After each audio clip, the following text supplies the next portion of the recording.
Bom dia, paz do Senhor. Amém.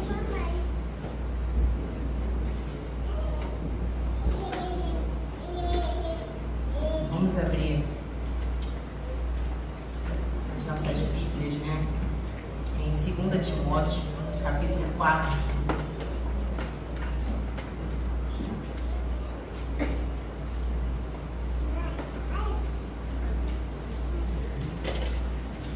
Timóteo, capítulo 4, vamos ler do versículo 1,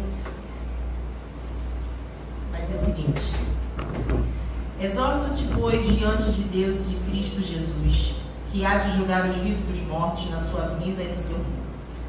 Prega a palavra, insta a tempo e fora de tempo, admoesta, repreende, exorta, com toda longanimidade e ensina. Porque virá tempo em que não suportarão a sã doutrina, mas tendo coceira nos ouvidos, se cercarão de mestres, segundo as suas próprias cobiças, e se recusarão a dar ouvidos à verdade, voltando-se às fábulas. Tu, porém, sê sóbrio em tudo, sofre as aflições, faz a obra de um evangelista, cumpre bem o teu ministério.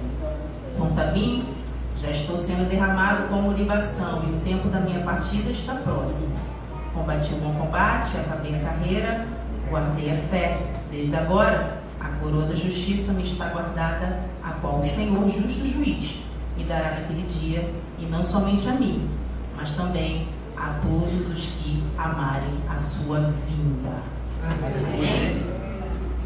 Eu acho que depois dessa pressa aqui não precisa mais, né? Que coisa, né? E é exatamente o que nós precisamos rever, as nossas atitudes, os nossos conceitos, né? E porque às vezes a gente quer fazer tantas coisas, mas coisas que estão tão próximas a nós pulamos e não fazemos, viramos os olhos, né? Às vezes julgamos que aquilo dali não merece a graça de Deus, enfim. Que, vou te falar, isso aí tombou com a gente, hein? Mas é assim que a gente vai pra frente, é assim que a gente muda, é assim que a gente desperta. Bom, eu quero falar assim, em rápidas palavras. Nós acabamos de ler, né, um texto que está na segunda carta que Paulo vai escrever a Timóteo. E aí a gente sabe que Paulo escreve a primeira carta e ele está num momento específico da vida dele. E agora na segunda carta, né, é até uma carta mais pessoal, porque ele vai falar de coisas, né, a respeito da pessoa de Timóteo. Mas entenda uma coisa, Paulo, aqui, nesse momento da vida de Paulo, ele já entende que a carreira dele está no fim. Ele já entende que muito perto, muito próximo está a sua partida. Muito em breve, ele não vai mais estar reunido, né, junto com os irmãos aqui na terra. Está chegando a hora dele ir para o céu, de Jesus chamar ele para o céu. Então ele vai escrever as últimas instruções para Timóteo. E aí, eu vejo que Paulo, né, ele discipulou muita gente, né, ele teve muitos jovens, né, que estavam ali junto com ele, que ele ensinou, que ele discipulou, né, mas ele tinha algo especial com Timóteo, ele tinha um carinho especial com Timóteo. E aí quando a gente vai começar a ver sobre a história, né, a gente começa a estudar, a gente vai ver que Timóteo, da hora que Timóteo se converte, que ele começa a andar, né, e aí eu acho legal que um desiste, né, João Marcos, por algum motivo ele desistiu. E aí abre uma vaga, e quem entra nessa vaga é Timóteo. Timóteo vê a oportunidade, né? E ele entra nessa oportunidade e ele começa a seguir, mesmo com todas as dificuldades dele, né? Quem estudou aqui na escola bíblica dos adultos aqui embaixo, né? Falou sobre Timóteo, vai dizer que ele era tímido, ele tinha algumas coisas, né, que o prendia, mas ele, independente de tudo isso, de todas as dificuldades, ele vai se jogar. E aí aqui nós estamos aqui, Paulo, né, vai dar essas últimas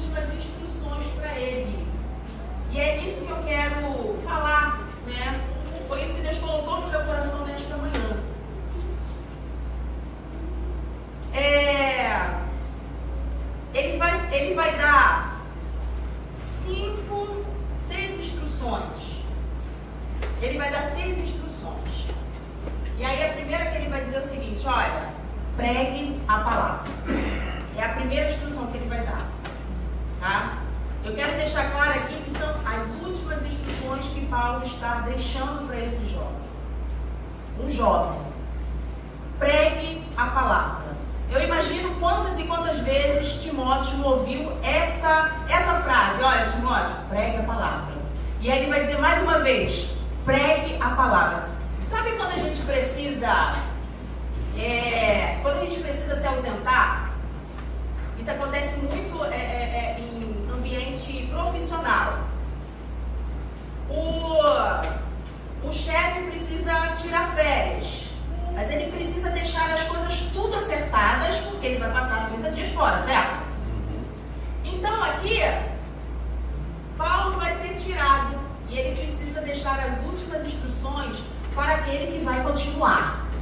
Então nós temos aqui o mentor e o seu discípulo.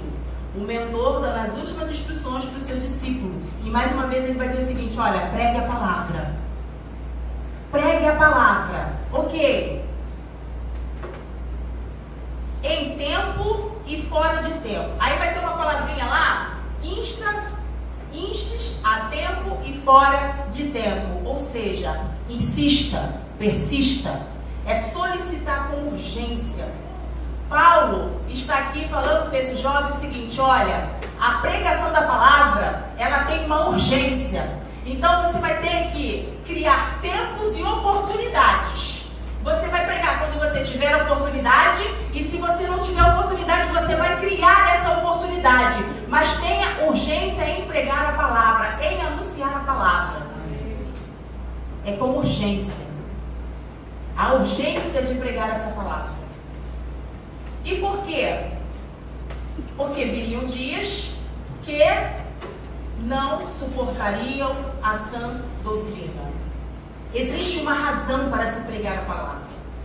Ele está dizendo o seguinte, aí eu fico pensando, gente, a gente começa a ler, né, a história de Atos, né, que vai contar muito da história deles. Gente, já eram tempos dificílimos. Ele vai dizer o seguinte, olha, e vai piorar. Então nós temos urgência em pregar enquanto ainda nós temos oportunidade. Porque chegará um tempo que nós não teremos mais essa oportunidade, nós vamos ter que criar oportunidade para que essa palavra seja pregada. Então ele diz, em tempo e fora de tempo. Porque virão homens, pessoas, mulheres, vai vir uma nação que ela vai se corromper de tal forma que ela vai passar a querer ouvir mensagens de conforto para o seu coração e não de confronto. E é nisso que as pessoas são confrontadas, porque a palavra de Deus, ela é uma palavra de confronto.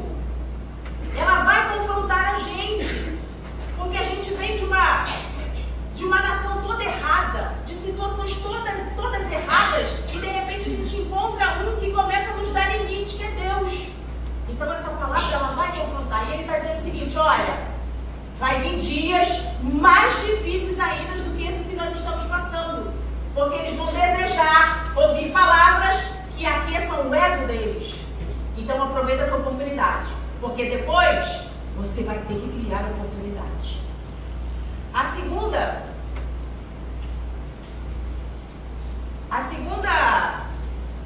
instrução que ele vai dizer é o seguinte, olha, adverte de forma branda, corrige e motiva, encoraja com muita paciência, transferindo conhecimento. Ou seja, quando ele começa a dizer a outra, é isso aí mesmo, que pregues a palavra, a tempo e fora de tempo, corrija, repreenda, exorte com toda a longanimidade e doutrina. Ele está dizendo o seguinte, olha, Timóteo, você vai exortar, corrigir, encorajar com toda paciência. Ai, que palavra difícil. Paciência. Sabe você pegar alguém e você ensina, aí ele vai pro outro lado. Aí você fala, pra cá! Aí ele vai bonitinho. Daqui a pouco ele vai assim. Aí Paulo está dizendo com paciência. Exorta, corrige, mas tenha paciência. Não vai ser fácil. Ele está deixando bem claro para Timóteo, não vai ser fácil, mas vai compensar.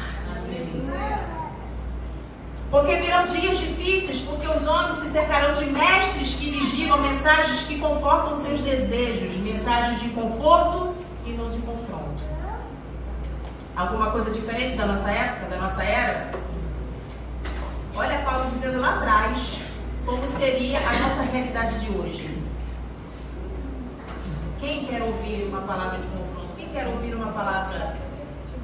Nossa, eu nunca mais vou naquela igreja porque aquele pastor falou assim comigo, aquela pastora falou assim comigo, aquele irmão falou assim comigo. Aí você vai ver o que o irmão, o pastor, a pastora falou. Era isso aqui, Bíblia. Não querem mais ouvir. A terceira instrução que ele vai deixar: ser sóbrio. E aí ser sóbrio é ser moderado, equilibrado, né? Equilibrado diante dos desafios, livre de influências intoxicantes. Normalmente quando a gente fala assim, e esse daí tá bêbado, né? Aí o contrário de bêbado seria o quê? Sóbrio. Mas vamos lá, no sentido da palavra, quando alguém está bêbado, ele está fora do seu juízo normal, perfeito, e alguma coisa de fora fez com que isso mudasse. E aí a gente tem várias coisas que podem fazer com que isso mude. Então ele está dizendo o seguinte, olha, seja sóbrio, livre dessas influências que vão intoxicar o lugar aonde você vai estar. Seja moderado. E aí, nós falamos hoje de manhã na escola dominical a respeito disso, e falamos sobre o equilíbrio. Nem mais, nem menos. Nós precisamos ser equilibrados. Né? E nós precisamos encontrar esse equilíbrio. Quem é o equilíbrio? O equilíbrio é Deus. É Ele que vai equilibrando a gente, porque a gente é totalmente desregulado. Mas Ele vai nos equilibrando. E aí ele fala, olha, seja sóbrio. Não deixe essas influências mudar. As influências externas mudar o que está aqui dentro. Ou seja, não deixe que ninguém arranque a palavra que já foi dita, ministrada sobre a tua vida, que Deus já colocou sobre a sua vida. A quarta instrução, ele vai falar sobre perseverança, coragem, e ele vai dizer uma coisa muito importante: o sofrimento faz parte da caminhada cristã. É lógico que quem aqui quer sofrer? Ninguém. Mas todas as vezes que nós nos posicionamos, isso vai trazer um confronto para a nossa vida e automaticamente algumas coisas vão acontecer. E aí ele está dizendo para ele, olha, fica esperto, atento, porque essas coisas vão acontecer. Mas faz parte. Faz parte. O sofrimento vai vir, mas continua perseverando. E aí a quinta ele vai dizer, faz a obra de um evangelista.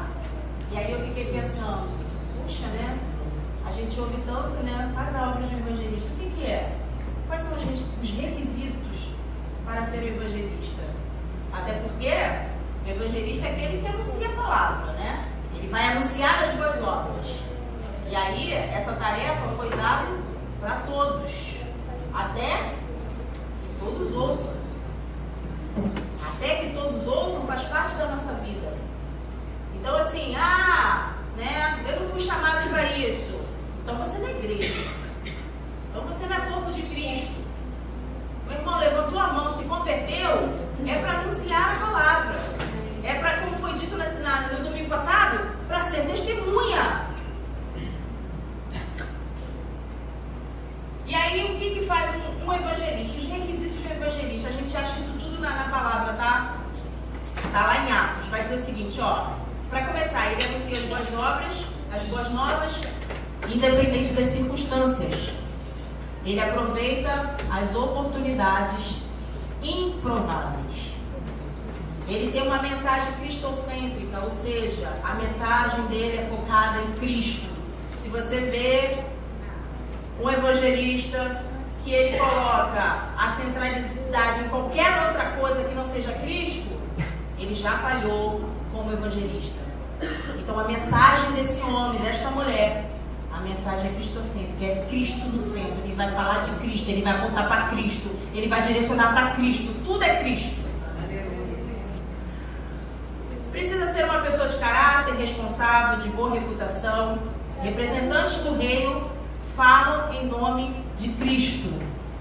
E aí isso aqui é importantíssimo, porque uma coisa é eu falar da Jamires, uma coisa é eu sujar o nome da Jamires, outra coisa é eu sujar o nome de Jesus. A minha vida e a minha conduta precisa estar de acordo com aquele que eu represento.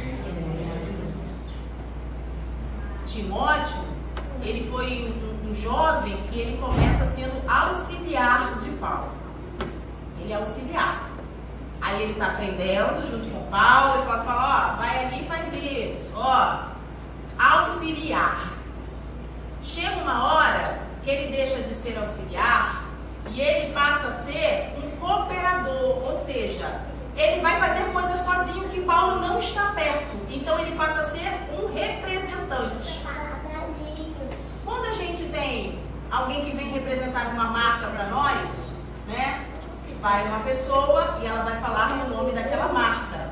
Ela vai dizer tudo a respeito daquela marca. Ele é o representante. Aí quando você pensa em Rinodê, aí tu fala, vendedora! Aquela vendedora! Avô! Fulana! Representante. Acontece muito em hospitais, né? Chegou um remédio novo, vai o representante lá no médico falar, olha, esse remédio aqui é bom. É o representante da marca.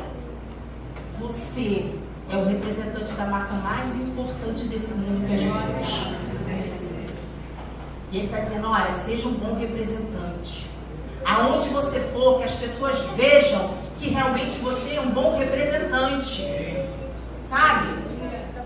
Você tem que ir nos lugares, as pessoas olharem para você, né? Os que te conhecem, falar assim, não, ali, ó, ali vai um homem de Deus, ali vai uma mulher de Deus.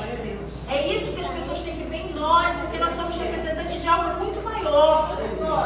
E Paulo está, sabe, olha, Timóteo, você é representante. Então toma cuidado. Você é evangelista. Não deixe que a sua humanidade, sabe, manche a palavra que você está pregando. Não deixe que a sua humanidade manche aquilo que você vem construindo. Irmãos, às vezes um erro vai fazer aquela pessoa ser lembrada toda a vida por conta daquele erro. Ela acertou 10 vezes, mas errou uma. E a sociedade vai taxar aquele erro dela. Por isso é o cuidado que nós precisamos ter de ser esse representante. São cheios do Espírito Santo e de sabedoria. É comprometido com sua igreja local. E aqui eu vou ser cancelado agora. É comprometido com sua igreja local. Ele está debaixo de uma autoridade, ele tem um líder. Evangelista que não tem igreja. Evangelista que vem dizendo, sou itinerante. Tá, itinerante da onde, meu filho? Você não tem uma autoridade eclesiástica, você não tem ninguém por você? Não, diretamente a Cristo.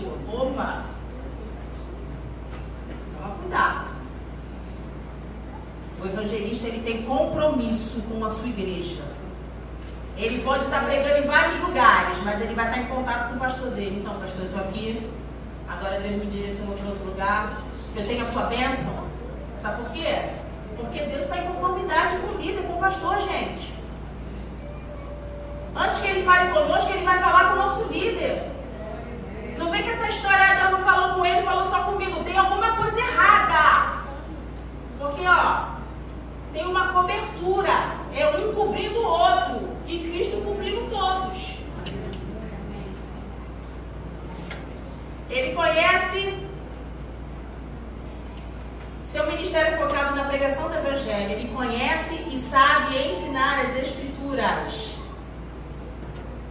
Que evangelista é esse que não conhece a palavra? Como é que o evangelista vai pregar se ele não conhece nada? Como é que ele vai falar de algo que ele não conhece? Ele precisa conhecer a palavra e precisa estar apto para ensiná-la. A gente vai ver a história de Filipe. Filipe está no meio da estrada. Parece um eunuco, ó. Oportunidades improváveis. Está no meio da estrada, parece um eunuco lendo Isaías. Aí Filipe olha assim. Deveria ser muito bom de vista, né? Deveria ser eu, né? Olha assim, ele vê que é Isaías. Aí ele encosta. Você entende o que você está lendo? Olha só. Aí eu começo assim, não entendo nada. Não tem ninguém para me explicar. Opa, oportunidade improvável. Ele começa a falar. No final, sabe qual é a resposta do homem? O que me impede de ser batizado? Aí ele, o que te impede? Nada, querido, vem aqui, é agora.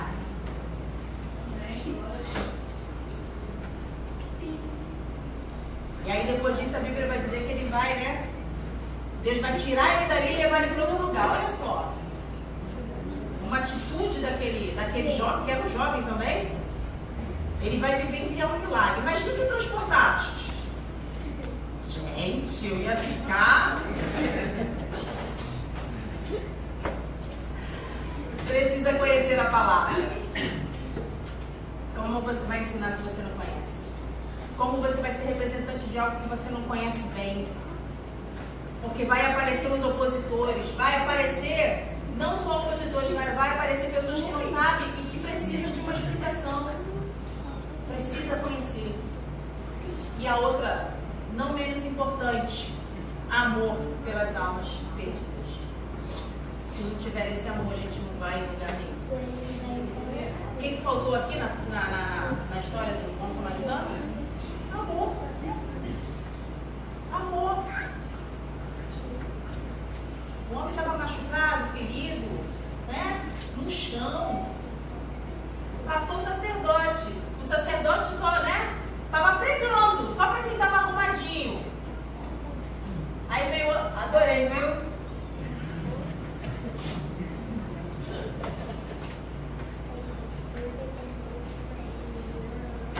Mas veio o samaritano, que teve amor pela alma. Ele viu, se compadeceu. E ele usou de todos os recursos que ele tinha para poder ajudar aquele homem. Sem o amor a essas almas. Olha, a Bíblia diz que a religião desse é vã. Se não tiver o amor, a religião desse é vã. Ó, de nada presta, nada serve. Trapo de imundícia.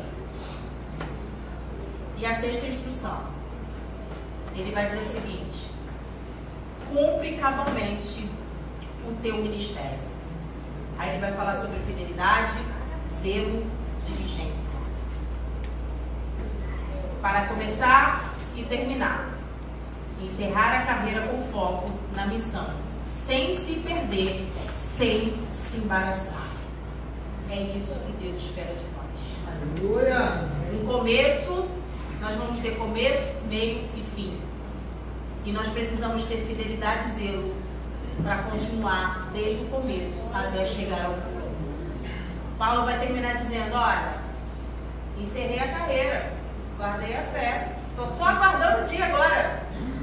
Eu cumpri. Ele está dizendo o seguinte: eu cumpri o meu chamado. Eu cumpri. Como um bom evangelista, eu anunciei a palavra, eu ensinei, eu exortei, eu encorajei. Agora, Timóteo, faz a mesma coisa, porque você não vai me ter mais por muito tempo. O mentor está saindo de cena e agora vai ficar um discípulo. E aí eu não sei em que parte você está. Eu não sei se você já é um mentor, eu não sei se você ainda é um discípulo. Mas de uma coisa eu sei, independente de você ser mentor ou discípulo, a obra de um evangelista é para ambos. E cumprir o ministério é para ambos. Até que todos ouçam. É o que Deus espera de nós. Sabe o que Deus quer? Que nós nos levantemos dessa cadeirinha e... Porque assim, é confortável ser discípulo, não é? Você recebe, ó, cara, assim, tem gente que tem problema de receber ordem, né? Cara, eu acho maravilhoso. Eu não tenho problema com nada. Porque alguém viu, alguém pensou e alguém só me mandou. Eu falei e faço, acabou. Eu não tenho problema de ser mandada. Mas tem gente que tem problema, né? Ah, vai ficar me mandando. Porque o mentor, ele tem muito mais trabalho do que o discípulo. Só é confortável ser discípulo, ficar sentadinho ouvindo, né?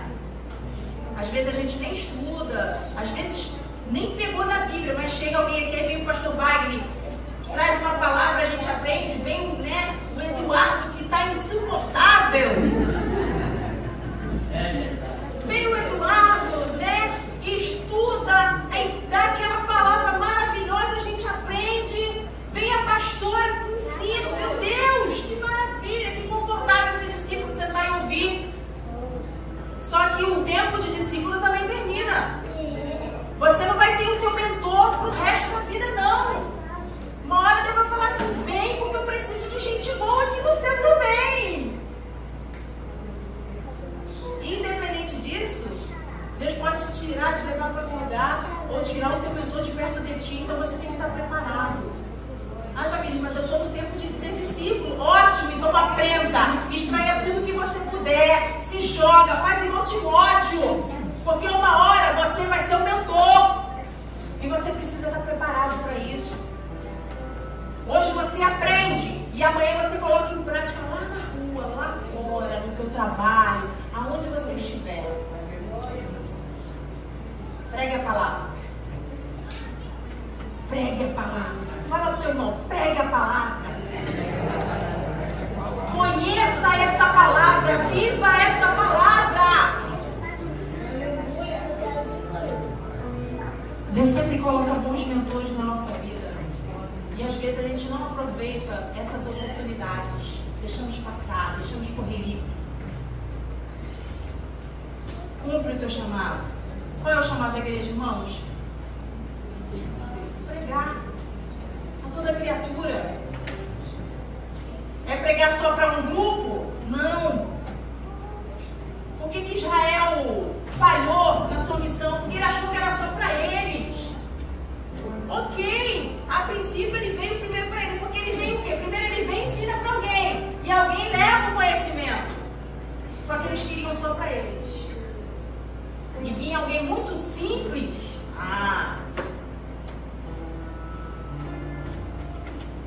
É o que Deus está esperando de nós. Pregue a palavra, em tempo, fora de tempo, crie oportunidades, sabe? Sentou dentro do ônibus, começou uma conversa. Olha a oportunidade. Eu conheci um jovem, a gente saía para evangelizar na rua, né? Cara, e ele tinha uma abordagem que todo mundo parava para ouvir ele. E eu fiquei encafifada daquilo. Eu falei, magrinho, sabe? Magrinho, franzininho. E ele vinha. Aí eu perguntei, eu falei, vem cá, o que tu fala que as pessoas te ouvem? Porque pra mim, claro, tinha alguns que ouviam, tinha outros que não, tinha alguns que eram grossos, mas faz parte. Olha o que o Paulo falou. Sofrimento faz parte, vai acontecer, as pessoas não querem ouvir. E aí eu fui perguntar pra ele, sabe qual era a tática dele? Você me dá um minuto da sua atenção? Aí a pessoa ficava assim, sim, mas é pra quê? Eu queria te mostrar, queria conversar com você uma coisa que eu descobri. E aí ele começava. Menina, depois, ninguém saía dele, porque ele falava tudo que ele queria para você ir embora. E eu falei, poxa, será que dá certo comigo? Ele, com certeza. E aí eu comecei, não tem um minuto da sua atenção? Às vezes as pessoas até se assustam. Oi? Não é nada demais, não. Só queria uma mulher, um minuto da sua atenção. Tu sabe que as pessoas paravam? Sim, por favor. Claro, todos educados, mal sabia o que vinha atrás. E ali nós começamos. E o evangelismo começou a crescer. Sabe? Começou a crescer. Irmãos, sempre tinha pessoas no culto à noite que nós falamos na rua. A gente ia no sábado. E aí deixava o endereço da igreja para as pessoas e tal. Sempre tinha pelo menos uma alma daquelas de milhares que nós falamos aparecer no culto no domingo. Então, tudo que nós precisamos é falar. Abre a tua boca. Viu a oportunidade? Entra na oportunidade. Porque vai vir tempo. Olha, a gente ainda não está nesse tempo totalmente não, tá? Mas vai vir tempo que nós vamos ter que criar com dor essa oportunidade. Fica de pé.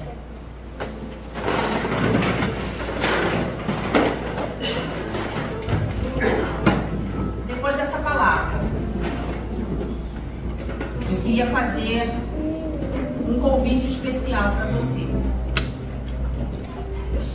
Você que ainda não faz parte dessa grande família, que é a família de Cristo. Ainda